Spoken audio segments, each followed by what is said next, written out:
Hello दोस्तों, सभी को राम राम। मैं रमन परिहार आपके अपने यूट्यूब चैनल अंकुरम एकेडमी डिजिटल पर आपका स्वागत करता हूं। तो आज मैं यहां पर पढ़ाने वाला हूं हिंदी। और हिंदी में हम देखें, जैसा कि हम देखेंगे कि हिंदी भाषा व व्याकरण का सामान्य परिचय, इसके बारे में हम बात करेंगे। तो पहला पॉइंट आता है हमारा कि हिंदी क्या है, हिंदी किसे कहते हैं। तो हिंदी के बारे में हम जानते हैं कि सबसे पहला पॉइंट आता है हमारा, हिंदी किसे कहते हैं।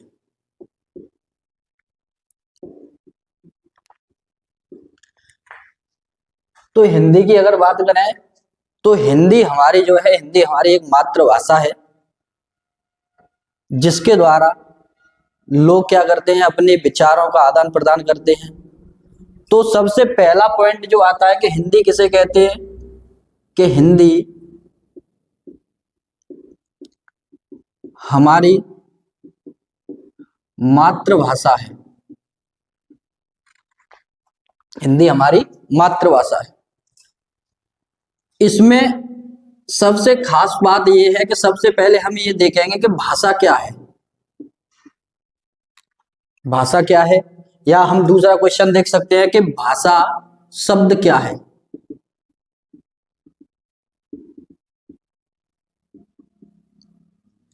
भाषा शब्द क्या है।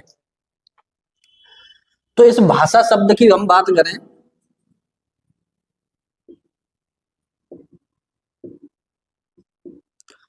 तो भाषा शब्द जो है हमारा भाष धातु से मिलकर बना हुआ है। भाषा शब्द भाष धातु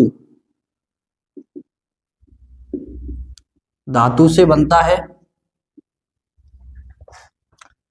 जब हम देखते हैं कि ये भाषा शब्द भाष धातु से मिलकर बनता है, तो हमारे दिमाग में एक क्वेश्चन आता है कि ये धातु क्या होती है। तो धातु की अगर हम बात करें तो धातु जो है संस्कृत में क्रिया के नाम से जानी जाती है। जो संस्कृत में क्रियाएं होती हैं उन्हें हम धातु कहते हैं, और हिंदी में जिसे हम क्रिया कहते हैं वो संस्कृत की धातु से ही बनी होती है। तो जो भाषा शब्द है ये भाष धातु से बनता है। बात आती है कि ये भाष धातु का शाब्दिक अर्थ,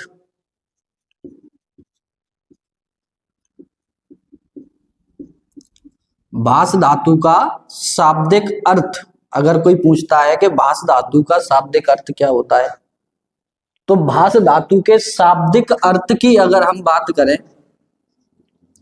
तो भाष धातु का जो शाब्दिक अर्थ होता है वो होता है विचार प्रकट करना।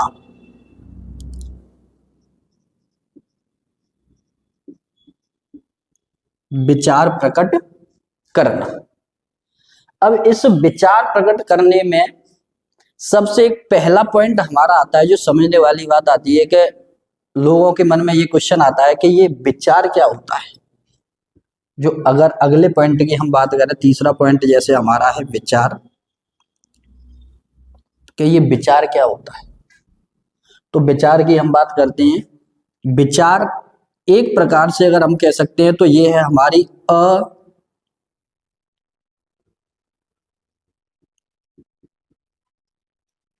अध्वन्यात्मक इकाई। विचार क्या है? अध्वन्यात्मक इकाई।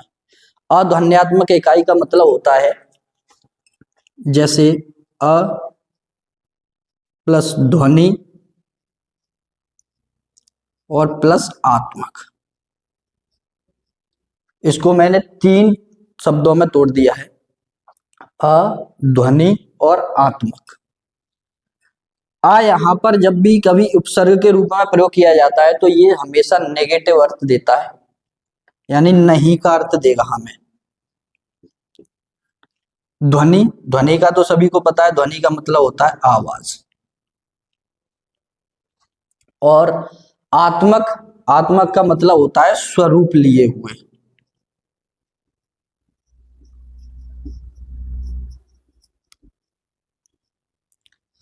तो अगर हम एक लाइन में अगर इसका अर्थ देखें कि नहीं और आवाज और स्वरूप लिए हुए, विचार का मतलब यानी अध्वन्यात्मक इकाई। तो मनुष्य के मन के अंदर उठने वाले भाव जिनमें आवाज नहीं होती या आवाज का स्वरूप नहीं होता, उन्हें हम विचार कहते हैं। जैसे हम लिख सकते हैं कि मनुष्य के मन में उठने वाले भाव जिनमें आवाज नहीं होती, विचार कहते हैं।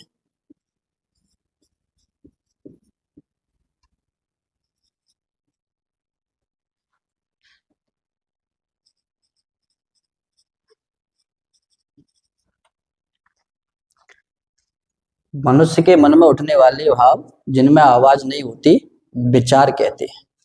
अब हम देखते हैं कि सबसे पहले हमने बात कहाँ की थी कि हिंदी किसे कहते हैं। तो हिंदी हमारी एक मातृभाषा है। तो सबसे पहला पॉइंट मैंने लिया था कि ये भाषा शब्द क्या है। तो भाषा शब्द की हम जानकारी देखते हैं कि भाषा शब्द भाष धातु से बना होता है। धातु क्या होती है? तो संस्कृत में जो क्रियाएं होती हैं उन्हें हम धातु कहते हैं, और हिंदी में जो क्रियाएं के रूप में हम जिन क्रियाओं का प्रयोग करते हैं वो संस्कृत की धातु से ही बनी होती है। और एक और बात मैं आपको बता दूं कि अगर ये बात आती है कि ये भाष धातु, धातु क्या है, तो धातु जो हमारी वो हमेशा संस्कृत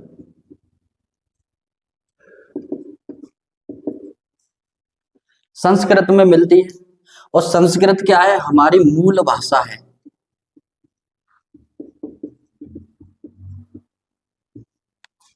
मूल भाषा है।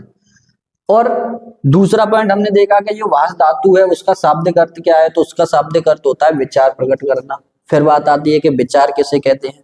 तो विचार है अध्वन्यात्मक इकाई, जिसका मतलब है कि मनुष्य के मन में उठने वाले भाव जिनमें आवाज नहीं होती, उन्हें हम विचार कहते हैं। अब इसके बाद बात आती है कि ये भाषा है, तो भाषा किसे कहते हैं। तो अगर कोई इसका स्क्रीनशॉट लेना चाहता है तो मैं थोड़ी देर साइड हो जाता हूं, आप स्क्रीनशॉट ले सकते हैं इसका।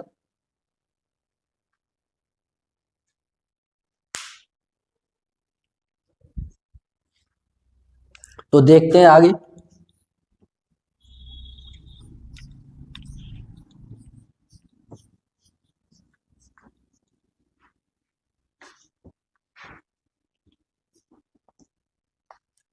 जैसा कि अभी हमने देखा विचार किसे कहते हैं, तो विचार मनुष्य के मन में उठने वाले ऐसे भाव जिनमें आवाज नहीं होती, उनको हम विचार कहते हैं।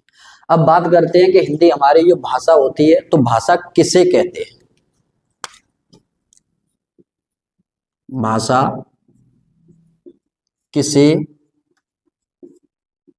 कहते हैं? तो मनुष्य के अंदर जो विचार प्रकट हो रहे हैं, उन विचारों का जब हम आदान प्रदान करते हैं, यानी ये समझ लीजिए कि जो मन के अंदर उठने वाले जो भाव हैं उनको हम एक व्यक्ति से जब दूसरे व्यक्ति तक पहुंचाते हैं, तो जिस साधन या माध्यम का हम प्रयोग करते हैं उसी को हम भाषा कहते हैं। जैसे बात करते हैं कि भाषा की, तो मनुष्य के मन में उठने वाले विचारों को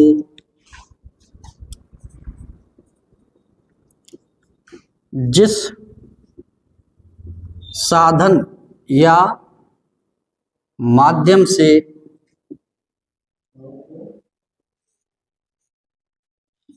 एक व्यक्ति से या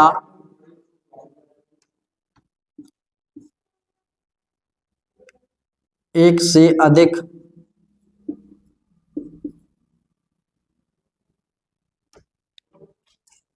मनुष्य के मन में उठने वाले विचारों को जिस साधन या माध्यम से एक या एक से अधिक व्यक्ति दूसरे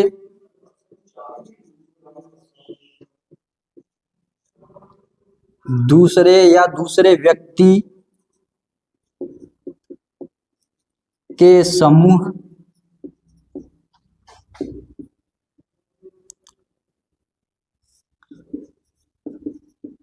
आदान प्रदान करता है,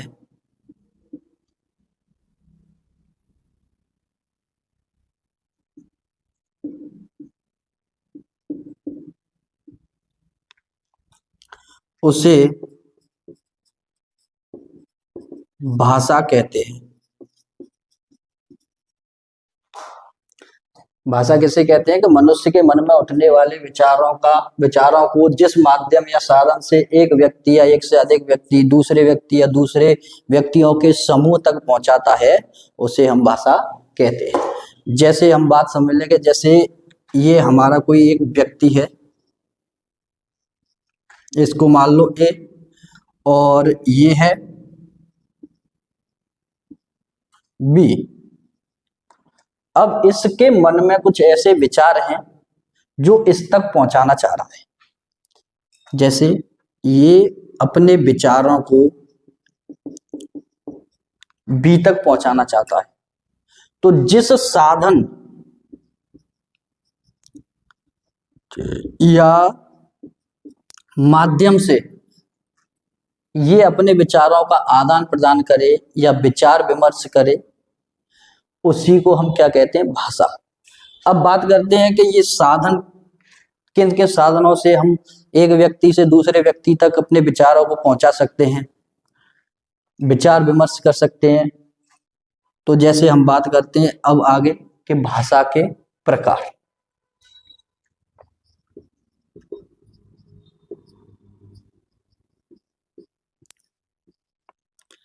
भाषा के प्रकार क्यों आते हैं? क्योंकि अभी हमने देखा यहाँ पर कि जिस साधन या माध्यम का प्रयोग किया जाता है विचार प्रकट करने के लिए, उसी को हम भाषा कहते हैं। अब हम अपने विचारों को किसी तक बोलकर भी पहुंचा सकते हैं, लिखकर भी पहुंचा सकते हैं, या इशारों के द्वारा या संकेत के द्वारा भी हम विचारों का आदान प्रदान कर सकते हैं। तो इन्हीं के आधार पर फिर बनते हैं हमारे भाषा के प्रकार। तो मुख्य रूप से अगर भाषा के प्रकार देखें तो ये भाषा के 3 प्रकार होते हैं।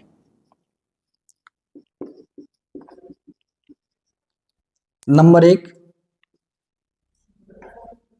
मौखिक भाषा,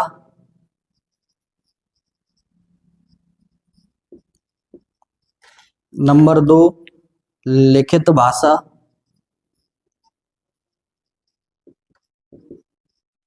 नंबर 3 सांकेतिक भाषा।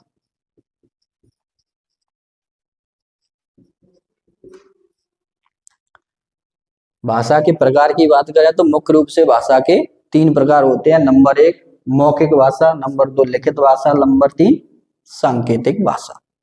तो अगर आप इसका स्क्रीनशॉट लेना चाहते हैं तो एक बार ले सकते हैं। मैं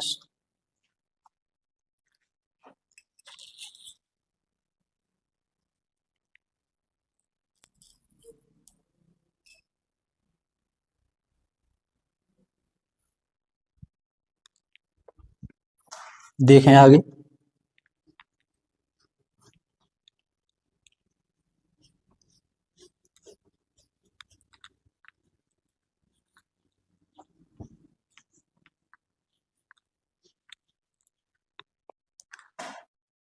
तो सबसे पहले हम बात करते हैं मौखिक भाषा।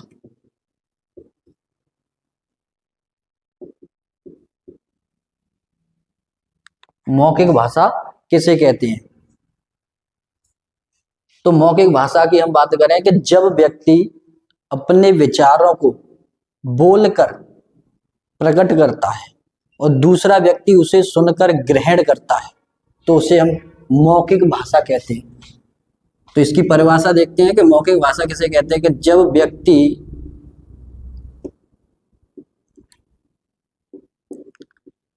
अपने विचारों को बोलकर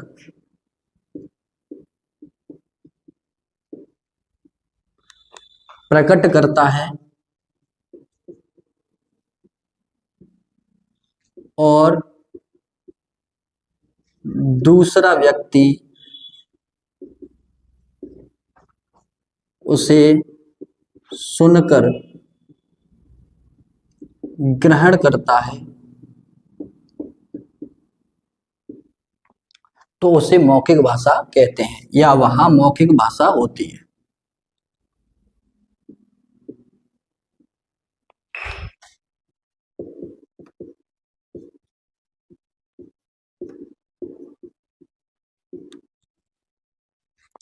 मौखिक भाषा की बात करें तो मौखिक भाषा जब व्यक्ति अपने विचारों को बोलकर प्रकट करता है और दूसरा व्यक्ति उसे सुनकर ग्रहण करता है तो वहां पर मौखिक भाषा होती है। जैसे अभी बात करें कि मैं अपने विचारों को सीधा सीधा अपने मुख के द्वारा बोल रहा हूँ, जो भी चीजें हैं उनको बता रहा हूँ, और आप इस मोबाइल के माध्यम से क्या कर रहे हैं, सुनकर ग्रहण कर रहे हैं, तो यही क्या कहलाती है, इसे मौखिक भाषा कहते हैं। दूसरी बात आती है लिखित भाषा।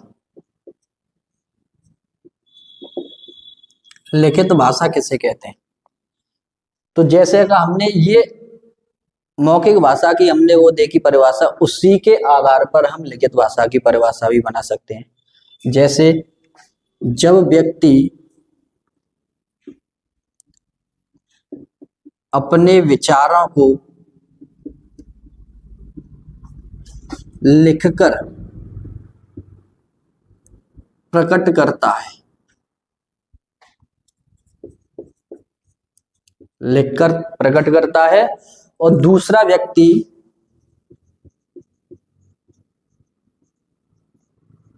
उसे पढ़कर ग्रहण करता है,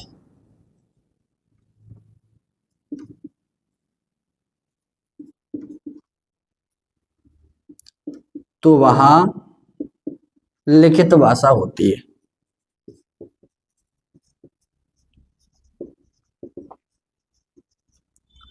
जब व्यक्ति अपने विचारों को लिखकर प्रकट करता है और दूसरा व्यक्ति उसे पढ़कर ग्रहण करता है तो वहां पर लिखित भाषा होती है। इसी के आधार पर हम देखते हैं भाषा का तीसरा प्रकार जो है सांकेतिक भाषा।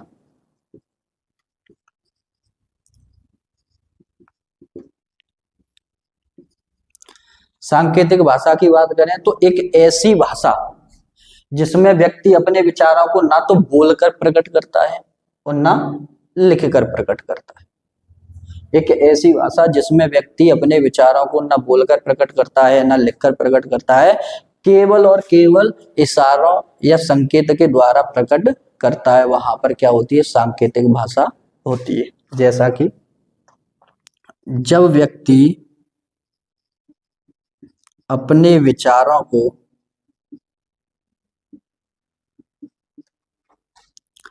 न बोलकर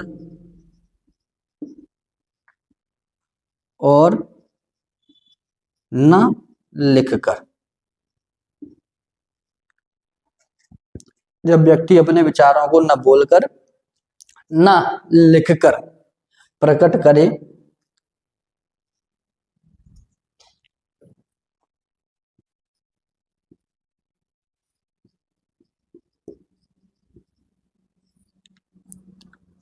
न बोलकर न लिखकर प्रकट करता है, तो फिर व्यक्ति अपने विचार जो है उनको किसके द्वारा, संकेत के द्वारा एक व्यक्ति से दूसरे व्यक्ति तक पहुंचाता है।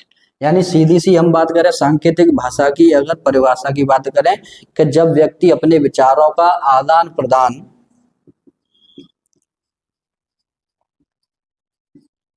जब व्यक्ति अपने विचारों का आदान प्रदान संकेत या इशारों के द्वारा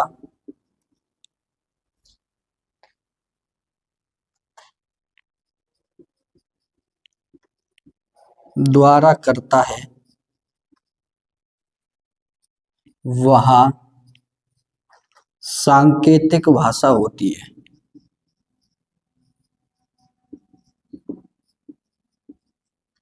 वहां कौन सी भाषा होती है, सांकेतिक भाषा होती है। अब बात करते हैं हम कि जैसे ये पहले नंबर पे हमारी जो भाषा है वो है मौखिक भाषा। तो पहले आप इसका अगर स्क्रीनशॉट लेना चाहते हैं तो ले सकते हैं, थोड़ा मैं साइड हो जाता हूं।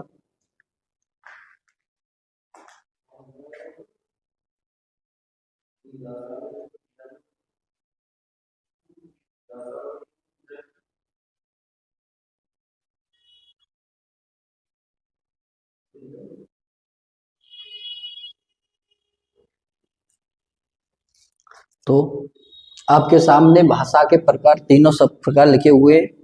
अगर भाषा के प्रकार के बारे में अगर कोई पूछता है तो हमें पता है कि भाषा के 3 प्रकार होते हैं: मौखिक भाषा, लिखित भाषा, सांकेतिक भाषा। मौखिक भाषा की अगर हम बात करें तो जब व्यक्ति अपने विचारों को बोलकर प्रकट करता है तो दूसरा व्यक्ति उसे सुनकर ग्रहण करता है, तो वहां पर मौखिक भाषा होती है। अगर जैसे जैसे रेडियो द्वारा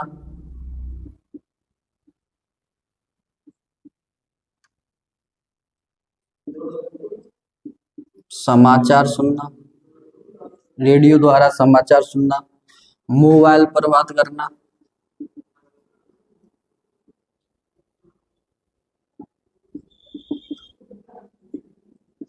मोबाइल पर बात करना, ये भी हमारा क्या है, मौखिक भाषा के अंतर्गत आता है। अगर लिखित भाषा की हम बात करें तो लिखित भाषा में जैसे पत्र हैं, समाचार पत्र है आदि। सांकेतिक भाषा की अगर हम बात करें तो सांकेतिक भाषा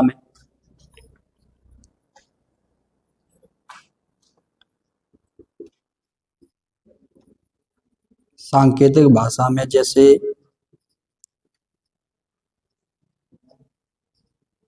गाड़ियों के हॉर्न,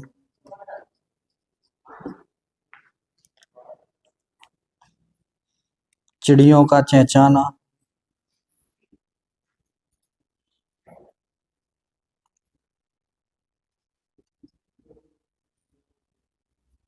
चिड़ियों का चहचहाना। दूसरा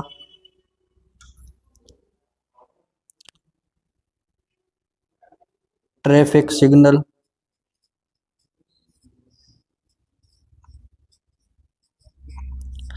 आदि ऐसे बहुत से उदाहरण हैं जो सांकेतिक भाषा के अंतर्गत आते हैं। तो आज हमने देखा कि हिंदी भाषा व व्याकरण का सामान्य परिचय। तो सबसे पहले हमने हिंदी के बारे में बात की थी, हिंदी किसे कहते हैं। तो हिंदी हमारी एक भाषा है। फिर उसमें से हमने पहला पॉइंट लिया कि भाषा क्या है, भाषा शब्द क्या है। तो भाषा शब्द के बारे में जैसा कि हमने देखा कि भाषा शब्द जो है वो भाष धातु से बना हुआ है। फिर हमारा दूसरा पॉइंट आया कि ये धातु क्या है। तो संस्कृत में जो क्रियाएं होती हैं उन्हें हम धातु कहते हैं, और हिंदी में जो क्रियाएं होती हैं वो संस्कृत की धातु से ही बनी होती हैं। इसके बाद हमने देखा कि भाष धातु जो है उसका शाब्दिक अर्थ क्या है। तो भाष धातु के शाब्दिक अर्थ की अगर हमने बात की तो भाष धातु का जो शाब्दिक अर्थ है वो है विचार प्रकट करना। फिर इसके बाद हमारा एक अगला पॉइंट निकल के आया कि विचार किसे कहते हैं। तो विचार के बारे में जैसा कि मैंने बताया कि विचार एक अध्वन्यात्मक इकाई है। अध्वन्यात्मक इकाई का मतलब होता है कि जिसमें आवाज ही ना हो, यानी मनुष्य के मन में उठने वाले ऐसे भाव जिनमें आवाज नहीं होती है उन्हें हम विचार कहते हैं। फिर हमने बात की कि हिंदी जो भाषा है भाषा किसे कहते हैं। तो मनुष्य के मन में उठने वाले ऐसे भाव ये जिनको एक व्यक्ति या दूसरे व्यक्ति के समूह तक जिस माध्यम या साधन से पहुंचाया जाता है उसे हम भाषा कहते हैं।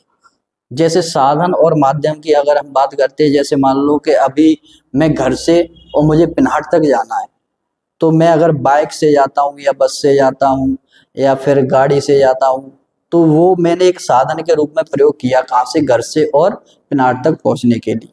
तो उस वही साधन जो है मेरा माध्यम बना, मेरा साधन बना, कहाँ से, घर से और पिनहाट तक पहुँचने के लिए।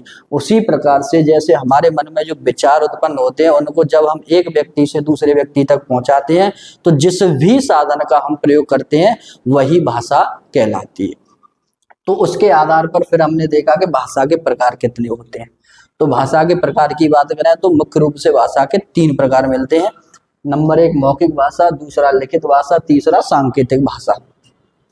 तो मौखिक भाषा की हमने बात की कि जब व्यक्ति अपने विचारों को बोलकर प्रकट करता है और दूसरा व्यक्ति जो है उसे सुनकर ग्रहण करता है उसे हम मौखिक भाषा कहते हैं। जैसे रेडियो पे समाचार सुनना, मोबाइल पर बात करना आदि ऐसे बहुत से एग्जाम्पल हैं जो मौखिक भाषा के अंतर्गत आते हैं।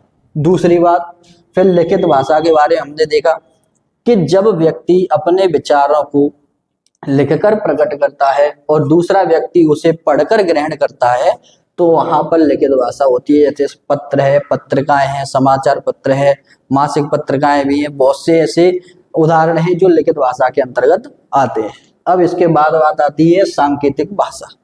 सांकेतिक भाषा की यहाँ पर मैंने दो परिभाषाएं लिख दी, एक तो ये है और दूसरी ये शॉर्ट में। जैसे सांकेतिक भाषा, जब अपने विचारों को, जब मनुष्य, यहाँ पर एक पॉइंट रह गया, मनुष्य, जब मनुष्य अपने विचारों को न बोलकर न लिखकर प्रकट कर दे, किसके द्वारा करता है?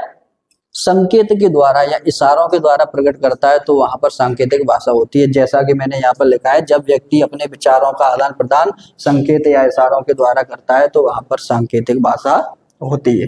जैसे गाड़ियों का हॉर्न है, चिड़ियों का चहचहाना है और तुम्हारा ट्रैफिक सिग्नल है, आदि ऐसे अन्य उदाहरण भी हैं जो इस भाषा के अंतर्गत आते हैं। अब यहाँ से अगला पॉइंट जो आता है, सबसे पहले बात आती है कि अगर कोई पूछता है कि मौखिक भाषा, लिखित भाषा और सांकेतिक भाषा, इन तीनों भाषाओं में सबसे सरल भाषा कौन सी है, कठिन भाषा कौन सी है?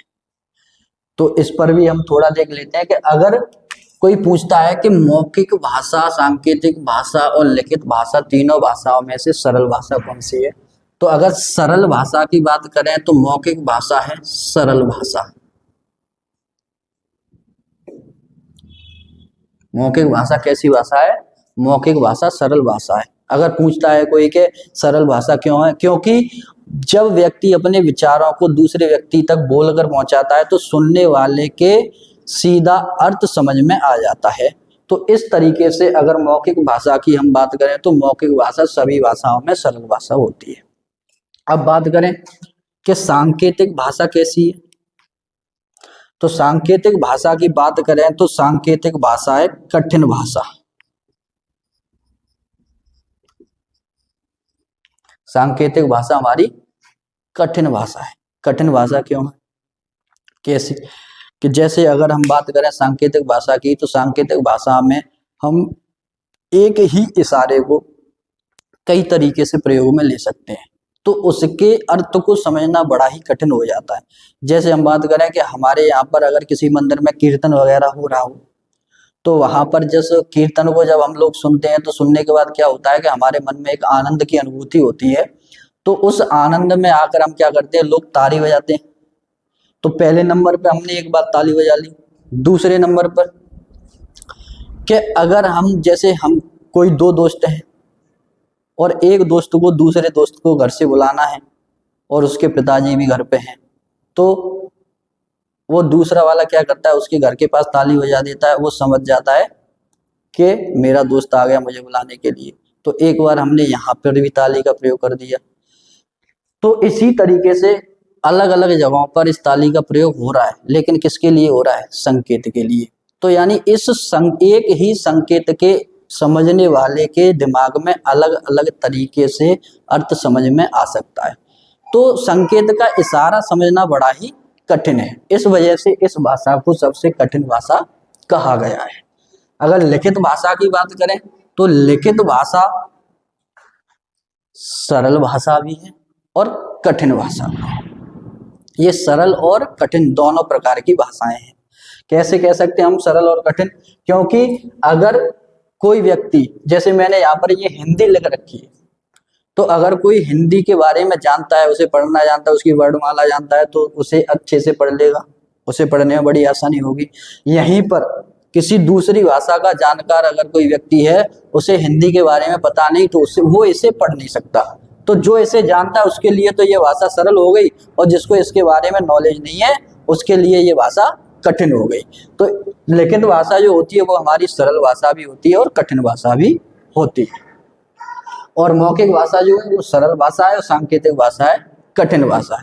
तो इसी के साथ मैंने आज आपको हिंदी भाषा के बारे में बता दिया कि हिंदी क्या है, भाषा किसे कहते हैं, भाषा के प्रकार कितने हैं, विचार किसे कहते हैं। तो ये नॉलेज जो है आजकल लोग जो पढ़ रहे हैं, विद्यार्थी जो भी पढ़ रहे हैं, उनको ये बेसिक सी नॉलेज भी नहीं पता कि हिंदी क्या है, हिंदी की हिंदी भाषा है या क्या है, क्योंकि उसके बारे में आज तक लोगों ने पढ़ा ही नहीं, लोग पढ़ते ही नहीं है, क्योंकि हिंदी को वो बहुत ज़्यादा सरल मानते हैं, क्योंकि वो सोचते हैं कि हिंदी तो चुटकियों में तैयार हम कर सकते हैं। लेकिन मैं आपको बता दूं कि अगर हम किसी भी सब्जेक्ट के साथ अगर कंटिन्यूटी नहीं रखते हैं तो वो विषय हमारे ऊपर हावी हो जाती है। तो सबसे पहले मैं बात कर कि आज मैंने कि हिंदी भाषा और व्याकरण का सामान्य परिचय है, तो आज मैंने अपना एक पहला टॉपिक हिंदी के बारे में यहाँ तक क्लियर कर लिया। कल हम बात करेंगे इसमें हिंदी के व्याकरण पर और व्याकरण का सामान्य परिचय पे भी हम बात करेंगे। तो जुड़े रहिए हमारे इस यूट्यूब चैनल के साथ अंकुरम एकेडमी डिजिटल पर।